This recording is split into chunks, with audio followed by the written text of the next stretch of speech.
to the discovery of totally new energy sources. Remember, there was a video that was circulating many years ago about a guy who created a car to run on water. He was saying, they killed me. Something's different. And if he's to be believed, he's getting much better results from his latest, still secret invention.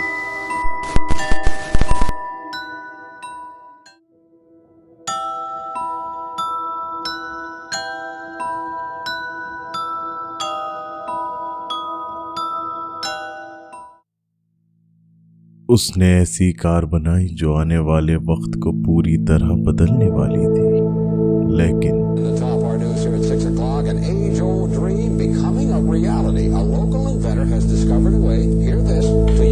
ये बात है late 90s की। एक आदमी जिसका नाम Stanley Elon Myers, जो grand Ohio में रहता था, उसको बचपन से ही कुछ ना कुछ डिजाइन करने और इन्वेंट करने का शौक था। स्कूल से निकलने के बाद उसने मिलिट्री ज्वाइन की और उसके बाद उसी शहर के बेटेले फाउंडेशन में काम करने लगा। फिर इसके बाद national aeronautic and space administration यानी नासा के लिए जेमिनी प्रोजेक्ट पे काम किया।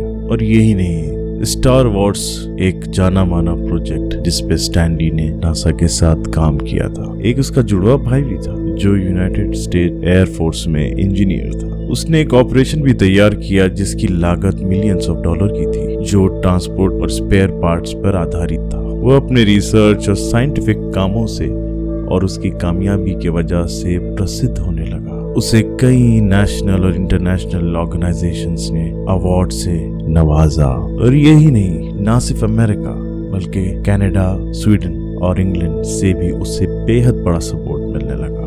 लेकिन स्टैनली की जिंदगी का सबसे बड़ा प्रोजेक्ट बस शुरू होने वाला था, जो ना सिर्फ अमेरिका बल्कि पूरे विश्व को हिला देने वाला था।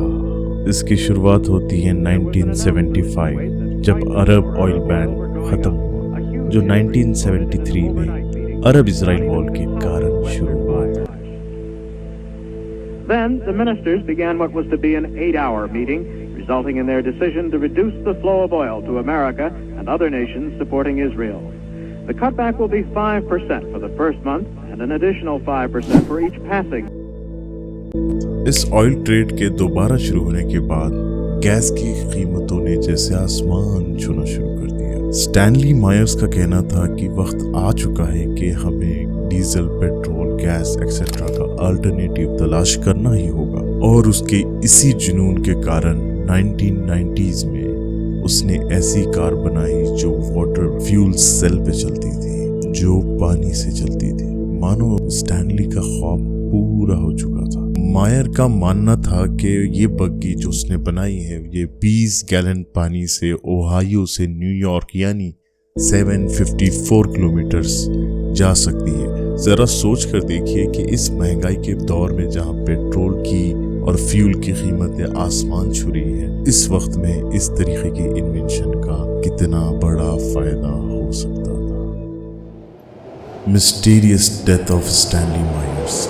स्टीफन मायर्स, जो स्टैनली मायर्स के भाई हैं, उस दिन की घटना को याद करके वो कहते हैं कि वो लोग एक रेस्टोरेंट में बैठे हुए थे, 2 बेल्जियम इन्वेस्टर्स के साथ, और स्टैनली के आगे एक क्रैनबेरी जूस का बोल रखा था जो उसी होटल में ऑर्डर किया गया था। जैसे ही स्टैनली ने वो जूस पिया, कुछ ही देर बाद उसे उल्टी आने लग गई और वो खड़ा हुआ और धड़ाम से जमीन पर गिर गया।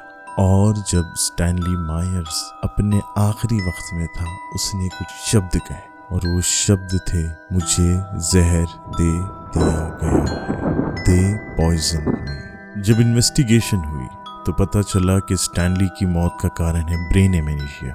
ब्रेन एमेनेशिया मतलब दिमाग की रगों में खून का जम जाना है। जरा सोचिए, 50 वर्षीय आदमी जिसकी दिमाग की कोई रिकॉर्ड नहीं। स्टैनली की मौत के बाद उसका प्रोजेक्ट वहीं बंद हो गया। जो लोग स्टैनली को जानते थे, उनका ये मानना था उसके शोहरत और उसकी इन्वेंशन की वजह से दुनिया भर का अटेंशन उस पे आ चुका था और अजीब और गरीब किस्म के लोग उसे मिलने आते, जिनकी आइडेंटिटी कोई भी बता ना पाता। उसके करीबी लोगों का ये भी मानना था कि कई संस्थाएं और सरकारी एजेंसीज उस पे जासूसी करने लगी थी।